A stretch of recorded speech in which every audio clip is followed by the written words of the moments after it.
How's it going, guys? It's Cole from See Through Panel, and today I'm going to be showing off my June 2023 comic and manga haul.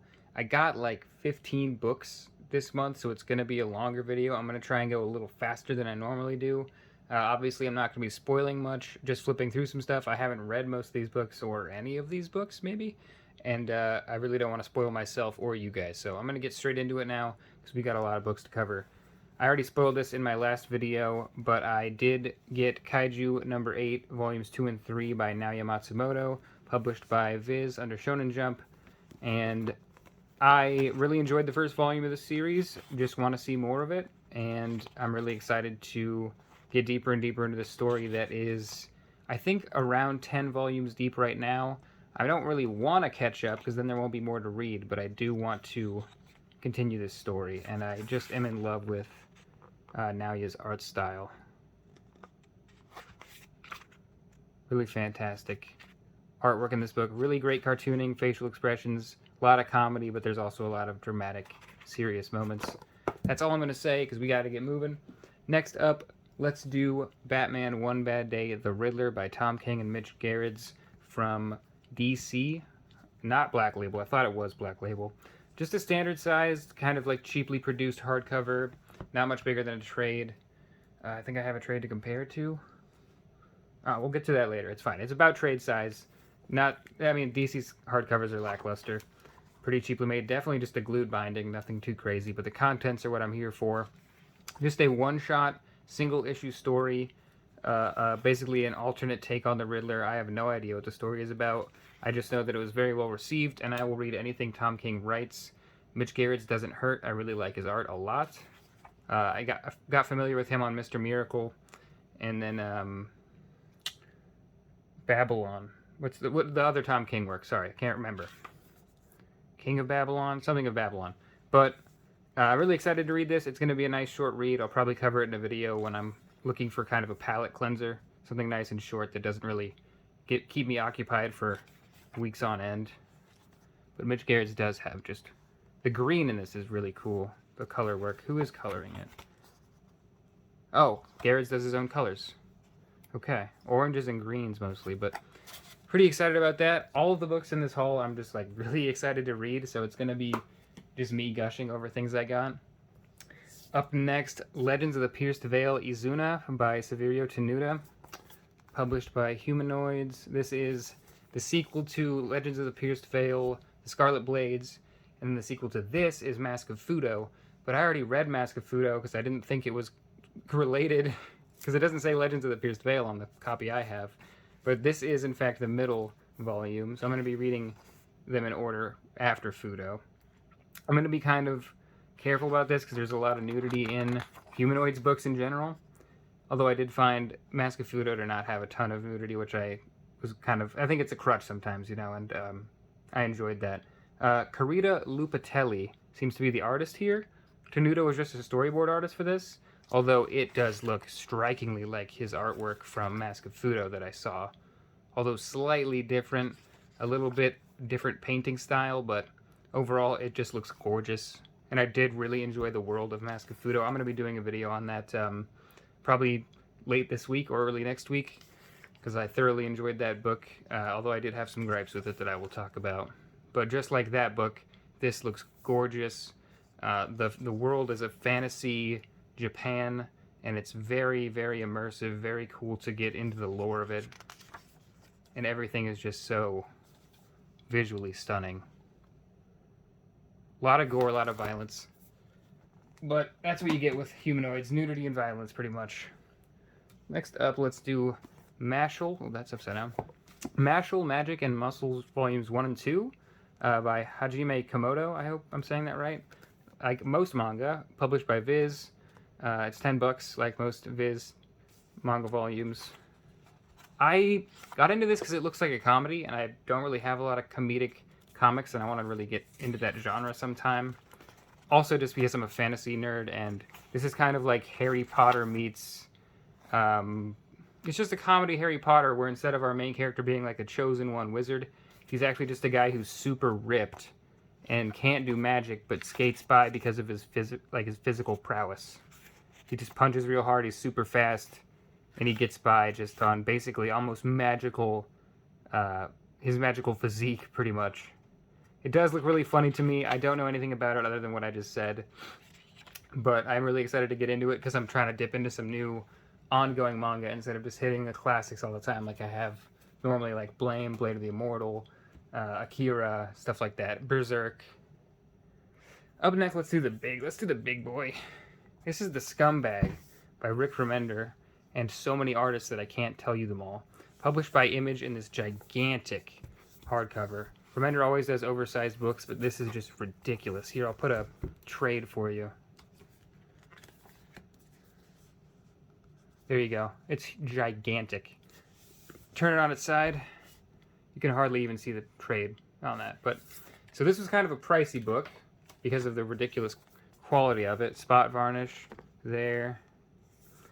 This was $50 for a 14-issue series, but the build quality of all Rick Remender's books is just ridiculous, and the art quality is even crazier. I'm not going to show a lot because this looks like it's graphic, really graphic. I'll show the first couple pages because I scanned them and saw that they were at least passably censored, I should say. Louis LaRosa, Andrew Robinson, Eric Powell, Roland Boschi, Wes Craig, Bengal, Francesco Mobili, I'm not super familiar with, but I recognize the name, Alex Riegel, Jonathan Wayshak, Matthias Bergara, who will show up again later, and it's just a stacked team of artists. And it looks like a really fun read, although dark and definitely comedic. Very dark comedy is kind of Remender's thing. Who's doing the first? Louis LaRosa, apparently a huge name that I'm just not familiar with, but his art looks crazy. I really love the thick outlines on everything. The color scheme, I don't know if he's coloring it or who is, but the color scheme is very gritty and realistic. It's really interesting style, and you can see how graphic this is going to be. I do know that it's about an addict, a scumbag, who is pretty much given superpowers and kind of like fails through trying to save the world. Other than that, I really don't know what it's about. I tried to keep myself from getting spoiled on this book. There's some action, some kind of superheroic action. But looks awesome. It's going to look great on the shelf with Remender's other gigantic hardcovers that I have. Really excited to get into it. And up next, I should probably just show the book that I already showed you. This is Wolverine Snicked by Tsutomu Nihei, artist of Blame, published by Marvel and Viz in a collaboration. Really nice quality on this paperback. A lot of spot varnish used. It's got these French flaps, I think they're called, or something like that. They don't really do anything, but they are really cool to like look at, and I think they connect to make an image in this case. Yeah, they do. So there's Logan in a really awesome like yellow and black scheme. But this book is Tsutomu Nihei, I assume at the peak of his career, like right after Blame, comes to America. I don't know that for sure, I'm just guessing. Comes to America and does, well, not literally, he does American comics, gets colored by Guru EFX, who I think did a good job, but I think the coloring looks early 2000s digital, fake painterly to me. It's not really what I'm here for. I like Nihei's line a lot. This is just Blame, like these creatures. This is just him doing Blame, but Wolverine happens to be there, which is pretty much what I'm here for. I wouldn't want it any other way. I don't really care for him to do like an X-Men story. I don't need that. I know we get all the story out of the way and the reason why he's transported to this world, and then we get into the meat of it, which is just him kind of moving through this alien environment with Blame-esque enemies and Blame-esque violence. Like I said, the color's not doing a lot for me. I prefer Nihei's work in black and white, but it's what I'm getting. I do enjoy it. It works for me. American audiences expect color. I get all that. I am really excited to put this on the manga shelf because it's going to really stand out and be something interesting and different to the rest of my manga, especially next to Blame. But even the faces are just so Blame. Looks like Killy from Blame. Or Blam. That's how you're supposed to say it, I've heard. But let's I gotta start stacking these somewhere else. There's so many books. Up next, let's keep on the mainstream for now. Do Wonder Woman Historia, The Amazons, written by Kelly Sue DeConnick, art by Phil Jimenez, Gene Ha, and Nicola Scott, published by DC Black Label. There is a dust jacket on this book. Not a fan, but I do like the inside. It looks very high quality. Ooh. Okay. Dust jackets can be used for cool stuff. I've admitted that before, and I'll admit it now. That is very nice. I'm sure it's a nice unfolding artwork there. So this is basically a Wonder Woman book in name, but from what I can glean, this is kind of just a look at the Amazons, their creation, their mythology, the background, basically all that background information of the Greek mythology kind of backdrop that Wonder Woman operates in. And the art is to die for. The art is absolutely to die for. Let's find out who does what in what order. So it goes Phil Jimenez first, Gene Ha, and then Nicola Scott. Okay, so Phil Jimenez is doing this. And when I looked at this page, for some reason, my eye is drawn to that scribble right there. And I looked at the original art just because of that scribble. That scribble's on the original art. That's not a colorist. And I love that for some reason. And I just love that in all this detailed, intricate, beautiful work, so layered, there's like, he just gets that done. That mark making right there is so interesting to me that effect works in all this, in this intricate mess. But Phil Jimenez looks fantastic in this. Everything's so... It's very Vertigo. Like, they're going for something here that's elevated above normal DC Comics, and it definitely shows through in the art. I do want to get to some Gene Ha. That's really good panel work. Wow, that's the deconstruction of the panels over here. Yeah, this is looking just gorgeous to me. Honestly, it's a Greek mythology story. I don't really care what it's about, honestly. The art is the draw. Here's some Nicola Scott. The art is the real draw for me. Kelly Sue DeConnick, I'm really not familiar with, and I'm really excited to... Wow, that's just beautiful. I'm really excited to read some of her work, because I haven't really done so before, and this looks like a great, great entry point for me. Like I said, I could care less about the Wonder Woman aspect, but I do love mythology, especially Greek mythology, so... This works for me. With that out of the way, let's do this real quick. Hell's Paradise, Volume 1 by Yuji Kaku, published, as always, by Viz. I need to get some non-Viz manga. $13, but you are getting a little better of a package because it is slightly bigger than the average manga. And I really enjoy that because I like to have more oversized stuff when possible. You're paying $3 for a slightly bigger book. I think that's definitely worth it. From what I know, I just bought this because my friend said the anime was fantastic, and I'm a manga person. I don't really watch anime, so wanted to get into it. It is about a man who cannot die, even when he's not trying to stop it from happening, like here. I can't really show. I'll try and... There's nudity on the next page.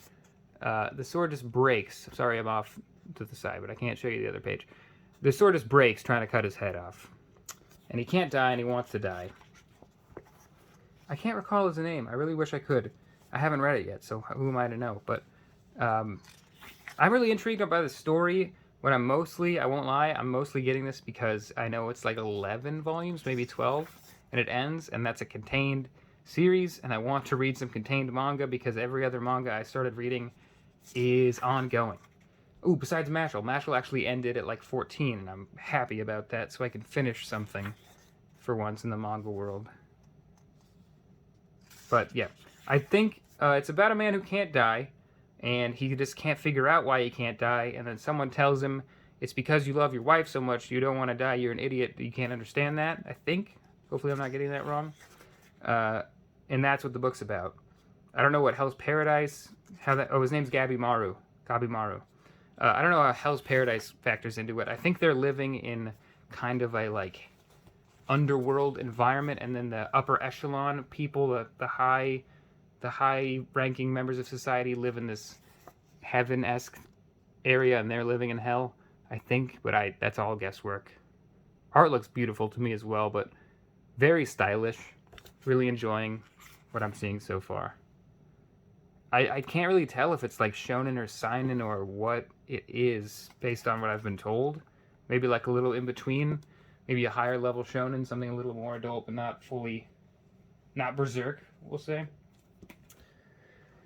Up next, this is a really cool one. So I got a lot of little trinkets with it, but this was a Kickstarter called The Monkey King by Chico, and I got all this really awesome stuff. I need to show you the book first, actually.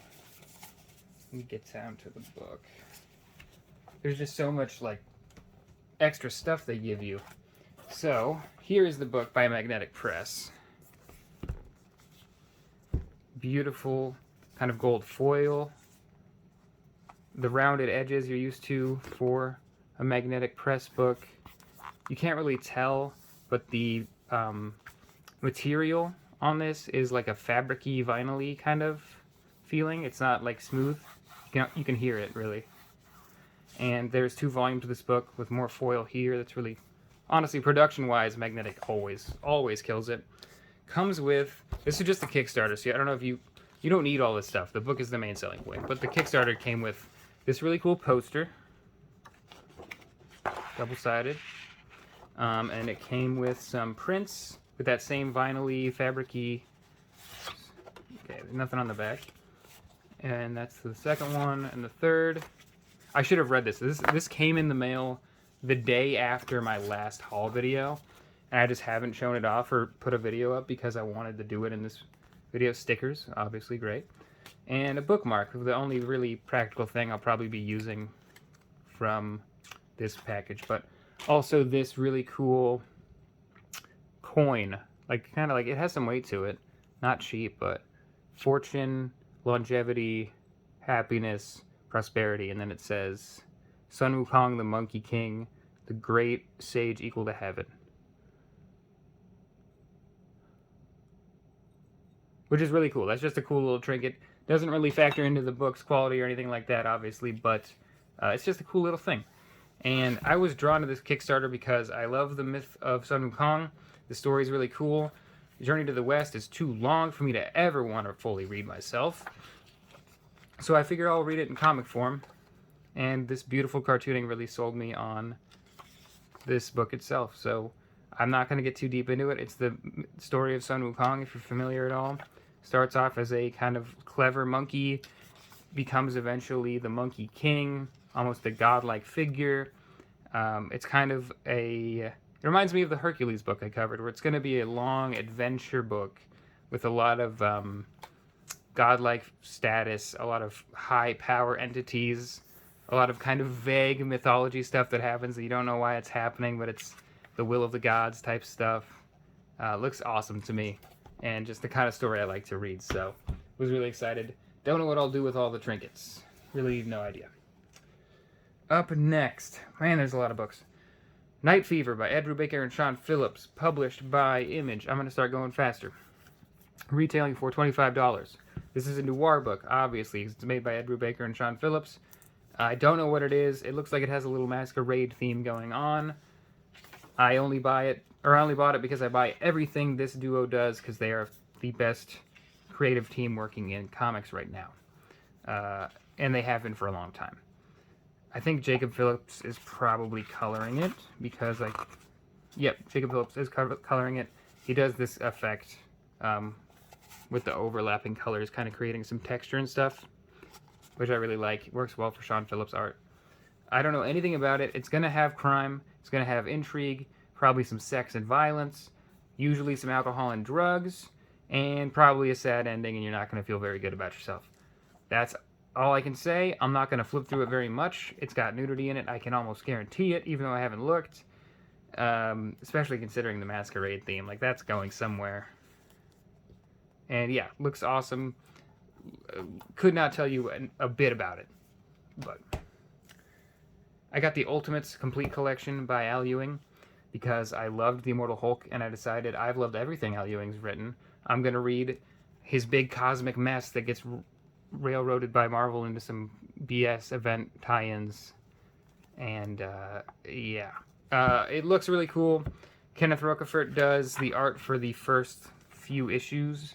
I really, really love his art, but he's part of those weird people who suck about comics, and I don't like that, so I'm not going to give him too much praise. His art's good, though. Really excited to read it. Just a big cosmic adventure.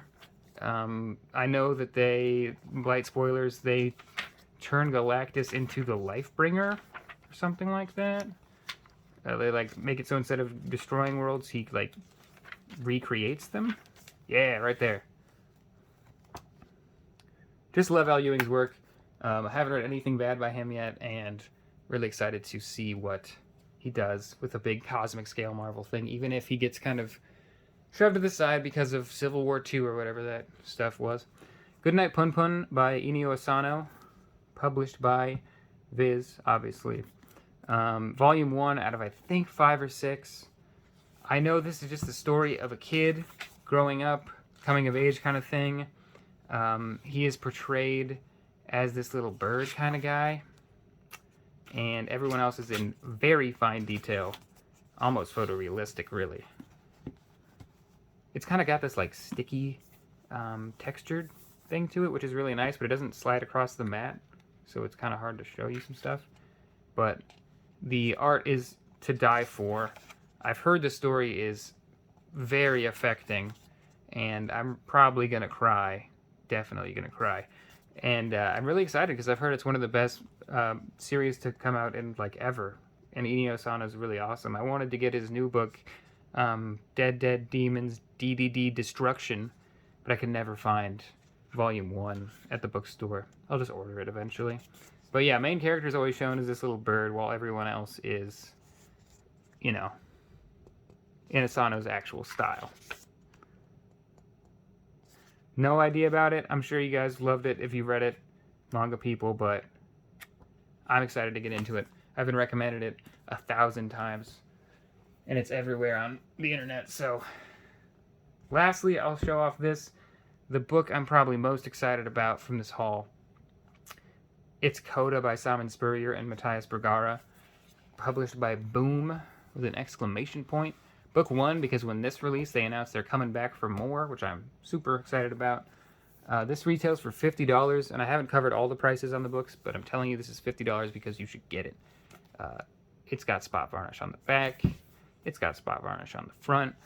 It looks like a very well-made hardcover. I did already see it's got a nice stitched binding. It's a fantasy series with art that will probably knock you out cold. You'll wake up with your face on the book, slobbering on it, which is bad, but it's a pretty nice effect from the book. It's gorgeous. It's amazing. I did cover the Silent Book. Step by Bloody Step. Looked at my shelf. Step by Bloody Step. Matthias Bergara, Simon Spurrier. Same combination. This time you get to see Simon Spurrier's wonderful way with words.